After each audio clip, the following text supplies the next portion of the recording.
निकलो तो सीधा गोरखमढ़ी 2 किलोमीटर ही होता है और प्राची से 6 किलोमीटर। बहुत ऐतिहासिक और प्राचीन जगह है और जरूर दर्शन करने के लिए पधारिए। आदेश।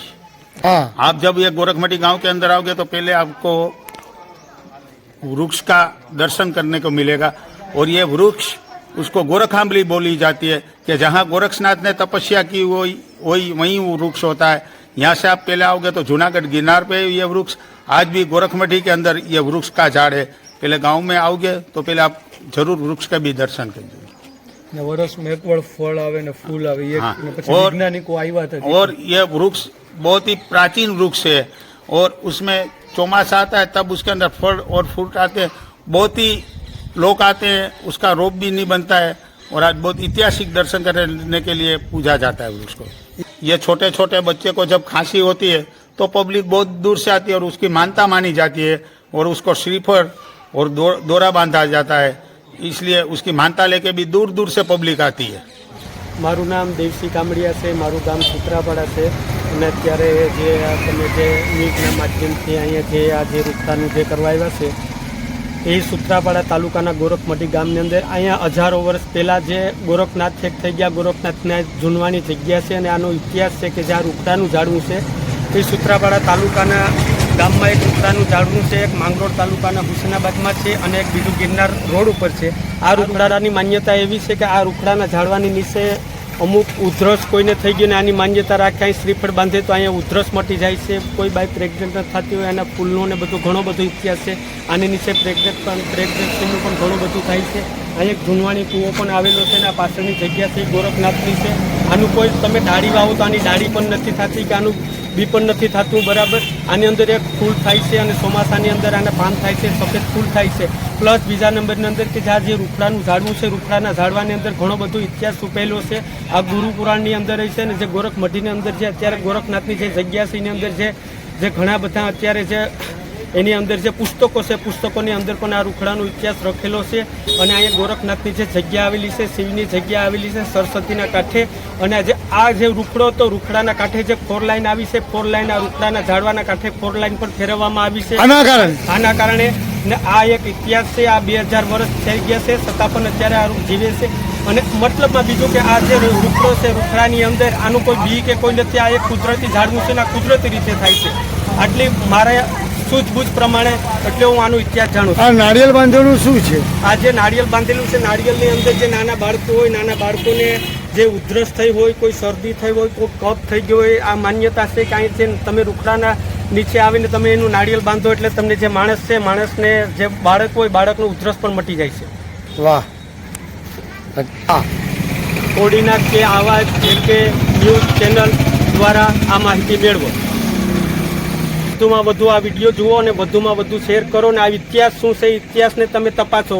આજે અત્યારે પાયા વિહોણી વાત છે તે નહીં પણ તમે ઉરૂભરું આવો સુત્રાપાડા તાલુકાના ગોરખમઢી ગામે 4 લાઈનની પાછળનો જે જૂને હાઈવે છે ત્યાં જગ્યા આવેલી છે, સરસ્વતીને કાંઠે ગોરખનાથની જગ્યા આવેલી છે, વીર માંગડાની જગ્યા આવેલી છે અને આગળ તમે જાઓ તો ત્યાં પણ ફૂલનાથ મહાદેવની જગ્યા આવેલી છે અને ગોરખમઢીનો એક મોટો એક ઇતિહાસ છે।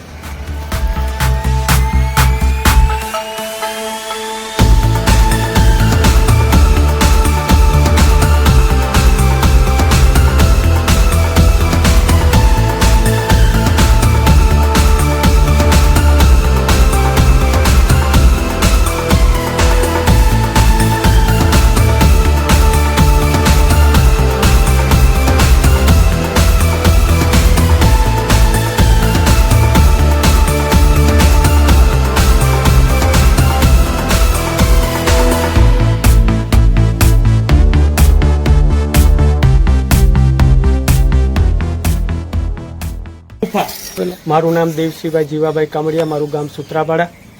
આજ રોજ જે કોડીનાર ન્યૂઝના માધ્યમથી બરાબર આજે અમે ગોરખમઢી મુકામે એક પુલનાથ મહાદેવની પુરાતન જગ્યા છે એ જગ્યાનો ઇતિહાસ કેવી રીતના ઉજાગર કરવો, હિન્દુ ધર્મની અંદર ઘર ઘર સુધી એક ધર્મના વિશે વાત કરવાની થાય તો કેવી રીતના પહોંચવું। આજે ગોરખમઢી ગામે રામપાડા ચોકડીથી તમે નવા ગામ રોડ ઉપર આવો ત્યાં નવા ગામના પુલની બાજુમાં એક મોટો રોડ અલગથી પડે છે, કાચો રોડ છે। કાચા રોડથી અંદર તમે આવો બરાબર 200 મીટર એટલે 200 મીટરની અંદર એક તમને શિવલિંગ પુલનાથ મહાદેવની જગ્યા મળશે। ત્યાં નદીની કાંઠે ખુલ્લામાં એક શિવલિંગ આવેલું છે પુરાતત્વ, અને ઇતિહાસ એનો બહુ જૂનો છે. સાઈડમાં સરસ્વતી નદી છે, નદીની કાંઠે વેકડો છે, અને ઝૂણવાણી એક મોટો બધું શું કહેવાય કે ગુફા આવેલી છે. અને આ જગ્યાની અંદર આજે 80 થી 90 વર્ષ થઈ ગયા દર સોમવારે, અને અહીં દર સોમવારે 80-90 વર્ષની અંદરથી પણ વધારે આસપાસ રોજના માટે દર સોમવારે ધૂન ચાલે છે.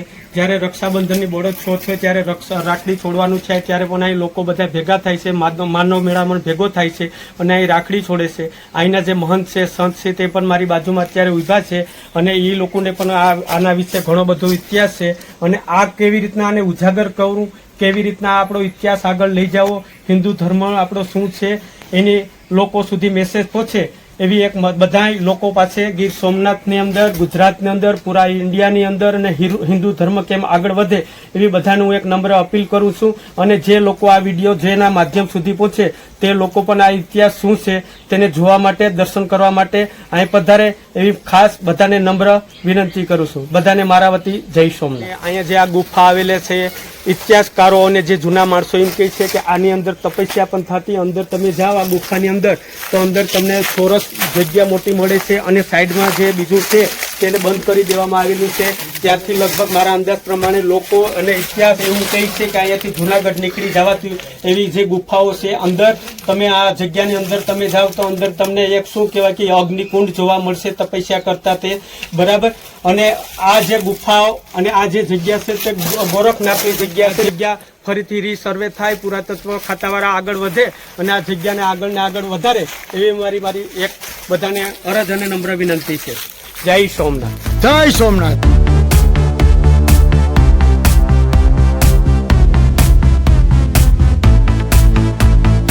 नमस्कार। आप जिस तरीके से ये वीडियो में देख रहे हो, ये अभी पुलनाथ महादेव की जगह है जो सरस्वती नदी के किनारे आ रही है और गोरखमटी गांव पे स्थित है.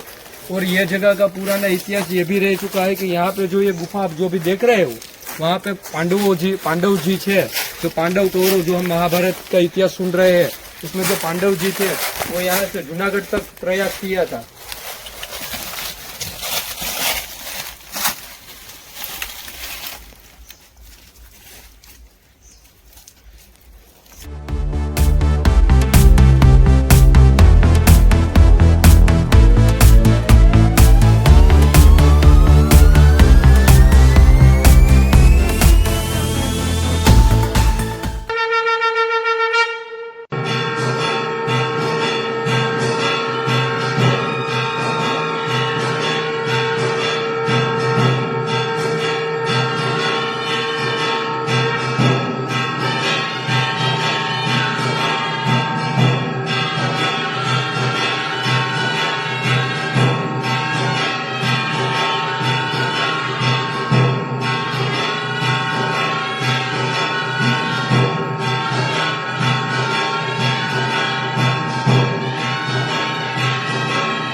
જય સોમનાથ બધાને. હું સુત્રાપાડા તાલુકાના ટોબરા ગામની અંદર જે જીલેશ્વર મહાદેવની જગ્યા છે ત્યાં અત્યારે અમે જે આજથી 5000 10,000 વર્ષ પહેલાંનો જે ઇતિહાસ છે ત્યાં જીલેશ્વર મહાદેવની એક જગ્યા આવેલી છે. ત્યાં મંથની મઢી તરીકે પણ ઓળખાય છે. મંથ એટલે જે હિન્દુ ધર્મને, જે સનાતન ધર્મને, જે આપણા ધર્મને જેને જાળવી રાખ્યો છે એવા મંથ. અને આજે 5 થી 10,000 વર્ષ પહેલાંનો જે ઇતિહાસ 5 થી 10,000 વર્ષ પહેલાંનો જે ઇતિહાસ છે ત્યાં જે જીલેશ્વર મહાદેવની જગ્યા છે, જીલેશ્વર મહાદેવની જગ્યાની અંદર જબરજસ્ત એક ગુફા આવેલી છે. ગુફાની અંદર એક મોટી શિવલિંગ જે આવેલી છે, જે ઇતિહાસકારો એવું કહે છે કે અહીંયા પાંડવો તપસ્યા, જે તે વખતે પાંડવો વનવાસ લીધો તો તે દિવસે પાંડવો અહીંયા તપસ્યા કરતા હતા. તે દિવસે તેને શિવને પ્રગટ કરી અને જે શિવની સ્થાપના કરેલી છે તે પાંડવોએ કરેલી છે. ને અહીંયા જે પાંડવોએ વનવાસ ભોગવેલો છે આ જગ્યા સૂત્રાપાડા તાલુકાને આવેલી છે અને આજુબાજુની અંદર બરાબર કે જે પાંડવો જે તપસ્યા કરતા હતા તે અહીં બાજુમાં જે શિવ મંદિર છે શિવ મંદિરની બાજુની અંદર એક ગુફા આવેલી છે અને આ ગુફા પણ એક ઇતિહાસ છે. ઇતિહાસ એવો છે કે આની અંદર પાંડવોએ તપસ્યા બેઠીને કરેલી અને શિવને જળ અભિષેક કરતા અને શિવનું ઓલું કરી અને તે વનવાસ ભોગવતા. અને અત્યારે હાલમાં પણ જો હું જે જગ્યાએ ઉભો છું ને જે જગ્યાએ ટક્કર મારું છું આની નીચે પણ એક ગુફા આવેલી છે બરાબર. જે આ ગુફા આવેલી છે એનો ઇતિહાસ સાક્ષી પૂરે છે કે અહીં ગુફા આવેલી છે બરાબર. અહીં જે બાજુમાં જે કાલ ભૈરવની જગ્યા છે અહીં મહંતો અહીંયા અત્યારે હાલમાં પણ 3 થી 4 મહંતો થઈ ગયા અને અત્યારે ખુદ માતામાં અહીંયા સેવા કરી રહ્યા છે. અને અહીંથી આજથી 30 થી 40 આજથી 20 વર્ષ પહેલા 20 વર્ષ પહેલાની વાત કરું છું. અહીંયા એક મહંત હતા, મહંત ગીરી જે હતા તેને મંડપની સ્થાપના પણ કરેલી. અહીં એક મંડપ પણ થઈ ગયેલો. બાજુ જે ફરતી જગ્યા આવેલી છે ત્યાં કાલ ભૈરવની જગ્યા છે. અને જે આ ઇતિહાસ છે અહીંયા 3જા મહિનાની અંદર એક જબરજસ્ત મોટું એક સપ્તાહનું આયોજન થઈ રહ્યું છે. બધાને સૂત્રાપાડા તાલુકાના જિલેશ મહાદેવ ટોબરા ગામની અંદર જિલેશ મહાદેવની જગ્યા આવેલી છે. જગ્યાની અંદર એક મોટી સપ્તાહનું આયોજન કરેલું છે. સપ્તાહની તારીખ છે 3જા મહિનાની 19 તારીખથી 3જા મહિનાની 19 તારીખે શરૂઆત થશે અને 24 તારીખને દિવસે સમાપ્ત થશે. અને બધા ધર્મપ્રેમી જનતાને ખાસ જાણ કરવાનું સૂત્રાપાડા તાલુકા અને ગીર સોમનાથની પ્રજાજનોને હિન્દુ ધર્મને બધાને જાણ કરવાનું કે અહીં જે સપ્તાહનું આયોજન છે તેમાં બધા મોટામાં મોટી પાયે બધા સપ્તાહ સાંભળવા આવે, પ્રસાદ લેવા આવે. તે બધાને મારી એક બધા ધર્મપ્રેમીને નમ્ર વિનંતી છે. જય સોમનાથ. આ જે જિલેશ્વર મહાદેવની જગ્યા છે જે સૂત્રાપાડા તાલુકાના ટોબરા ગામે આવેલી છે એ જગ્યાએ તમારે લોકોને આવવું હોય તો સીધું તમે પ્રાચી આવી શકો. પ્રાચીથી ઘંટિયા, ઘંટિયાથી ખાંભા થઈ અને ટોબરાથી તમને 2 કિલોમીટર થશે. એક રૂટ એ છે. બીજો રૂટ તમે તાલાડાથી સીધા અનીડાથી ખંડેરી થઈ અને અહીંયા પણ આવી શકશો તો આ જિલેશ્વરની જગ્યામાં. અને ત્રીજો રૂટ છે વેરાવળ તાલુકાના રામપરા થઈ, આણંદપરા થઈ, ટોબરા થઈને પણ તમે આવી શકશો. આ ત્રીજો રૂટ છે. અને સોથો રોડ ખાંભા તાલાડા હાઈવે થી ભોલેશ્વર ની જગ્યાની ત્યાંથી જે ભીમદેવળ આવ્યું ભીમદેવળની ત્યાંથી જે કાસો રફ રસ્તો આવે ત્યાંથી પણ તમે આવી શકશો. આ જિલેશ્વર જગ્યાનું લોકેશન છે. ટોબરા ગામની અંદર જે અહીંયા જે મહંત હતા જે પેલા તે લહેગીરી બાપુ હતા. જે તે સમયે લહેરગીરી બાપુએ અહીં ઘણા સમય સેવા પૂજા કરી અને જે આ લહેરગીરી બાપુએ જે આ તમારી સામે ઇતિહાસ સાક્ષી પૂરે છે કે જે આ ધૂણો છે તે લહેરગીરી બાપુએ પ્રગટાવેલો છે. લહેરગીરી બાપુ તો અત્યારે હાજર નથી, એ તો તે દેવલોક પામ્યા છે. પણ અત્યારે જે લહેરગીરી બાપુ છે તેમની અમે તમને તસવીર બતાવીએ છીએ અને અત્યારે હાલમાં જે સેવા કરી રહ્યા છે માતામાં તેને પણ અમે અત્યારે ઓલરેડી તે મતલબમાં શું કહેવાય કે કામથી બહાર ગયા છે છતાં પણ અમે તમને એની જે તસવીરો છે તે બતાવી રહ્યા છે. બરાબર છે. સપ્તાહના આયોજન માટે તે લોકો બહાર ગયા છે. આ જે અંદરનો જે આપણે જે ઇતિહાસ જોઈએ છે તે બાપુની મઢુલી છે.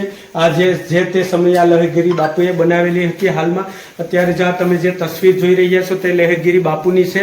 તે અત્યારે બરાબર શ્રીપદ હાલમાં અને જે આ સૂત્રાપાડા તાલુકાના ટોબરા ગામે જે આ જગ્યા આવેલી છે તે આજે મઢીના મેન મહંત તરીકે જે લહેરગીરી બાપુ હતા. હાલમાં જે અત્યારે તમે જે પૂજા કરી રહ્યા છે એવા અમારા માતામાં મહંત શ્રી સરયુગીરી, ગુરુ શ્રી લહેરગીરી, નાગા સંન્યાસી શ્રી જિલેશ્વર મહાદેવ આશ્રમ. બરાબર.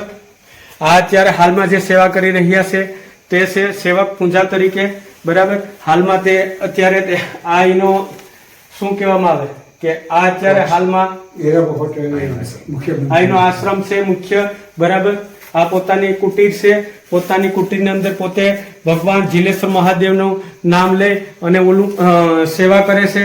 અમે જે આ ઇતિહાસ સાક્ષી પૂરે છે કે જે ગુજરાતના મુખ્યમંત્રી હતા. બરાબર. તે પણ અત્યારે જે આપણે જે અહીંના મહંત છે તેનું અભિવાદન કરી અને એની તસવીર છે એ તમારી સામે ઇતિહાસ સાક્ષી પૂરે છે કે આ જગ્યા એક ઉજાગર કરવી, કેવી રીતના કરવી, હિન્દુ ધર્મની અંદર આ જગ્યા સનાતન શું છે તેનો ઇતિહાસ છે. અને જે મેં તમને કીધું કે સૂત્રાપાડા તાલુકાના ટોબરા ગામની અંદર જે આ ઇતિહાસ છે એ બહુ જબરજસ્ત છે.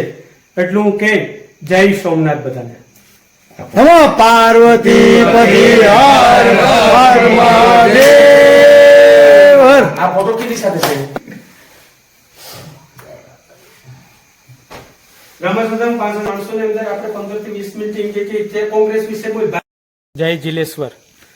બધા યુવાન મિત્રોને ખાસ મારી નમ્ર અપીલ છે, નમ્ર વિનંતી છે, બધાને બે હાથ જોડી અને પ્રાર્થના કરું અને વિનંતી કરું છું કે બધા નવ યુવાન ગીર સોમનાથ જિલ્લા, ગુજરાત અને પૂરા હિન્દુસ્તાનની અંદર જે આપણે જે ઇતિહાસ દબાયેલો છે, જે આપણો ધર્મ દબાયેલો છે, તેને ઉજાગર કેવી રીતના કરવો, તે જગ્યા ઉપર કેવી રીતના જવું, એ જગ્યા ઉપર ગયા પછી એ જગ્યાનો ઇતિહાસ શું છે એ તમે જાણો. બરાબર ઇતિહાસ જાણ્યા પછી તમને ખ્યાલ પડશે કે આપણો ધર્મ અત્યારે ક્યાં સુધી દબાયેલો છે. આપણે આપણા ધર્મને ઉજાગર કરવાનો છે, આપણો હિન્દુત્વને આગળ લાવવાનું છે. આ કોઈ હિન્દુ ધર્મની કે મુસ્લિમ ધર્મની વાત નથી, પણ આપણો ધર્મ ક્યાંક ને ક્યાંક આપણો ગ્રંથ દુબાયેલો છે, ક્યાંક ને ક્યાંક છુપાયેલો છે.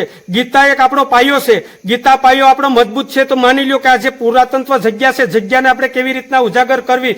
અત્યારે હું હાલમાં જિલેશ્વરની જગ્યામાં છે. જિલેશ્વરની જગ્યા હિન્દુ લોકોને કે જે નવયુવાનો ભાઈઓને મારે કહેવું છે કે મિત્રો તમે આ જગ્યા જો, જગ્યાનું લોકેશન જો, તમે અહીંયા આવો, શિવના દર્શન કરો. બરાબર 100 બાર કાશી, 1 બાર પ્રાચી. પ્રાચી આવો, પ્રાચીથી પણ તમને જિલેશ્વરની જગ્યા નજીક મળશે. સોમનાથ આવો, સોમનાથથી પણ તમને જિલેશ્વરની જગ્યા મળશે. અને આ પાંડવોના વખતની આ જગ્યા છે, 5 થી 10,000 વર્ષ જૂની જગ્યા છે, પુરાતત્વ જગ્યા છે. અને દોસ્તાર બધા મિત્રોને મારી વિનંતી કે 3જા મહિનાની 19 તારીખે અહીં એક જબરજસ્ત સપ્તાહનું આયોજન છે. બધા મિત્રોને ખાસ કે અહીંયા જે ભાગવત સપ્તાહનું આયોજન છે, બધા સપ્તાહ સાંભળવા આવે, પ્રસાદી લેવા માટે આવે. સપ્તાહ શું છે, ઇતિહાસ શું છે, તમને તેની અંદરથી તમને ઘણું બધું શીખવા મળશે, જાણવા મળશે. તમારા પરિવાર સાથે કેવી રીતના રહી શકશો, બરાબર, તે બધો સપ્તાહ તમને સપ્તાહના માર્ગથી અને શિવના માર્ગથી હાલશો તો તમને ઘણું બધું જાણવા મળશે. એવી બધાને મારી નમ્ર અપીલ કરું છું. અને 19 તારીખથી 24 તારીખ સુધી સપ્તાહ છે. તમને જ્યારે સમય મળે ત્યારે તમે સપ્તાહ સાંભળવા આવો તેવી બધાને મારી નમ્ર વિનંતી. જય સનાતન, જય શ્રી રામ. જય શ્રી રામ. આવા અવનવા વિડીયો જોવા માટે કોડીનાર કે આવાજ યુટ્યુબ ચેનલ છે કે મેર લાઈક કરો, સબસ્ક્રાઇબ કરો અને શેર કરો. શેર કરો. અને આ વિડીયો તમને કેવો લાગ્યો એ અવશ્ય કોમેન્ટમાં લખો. જય સોમનાથ. હર હર મહાદેવ.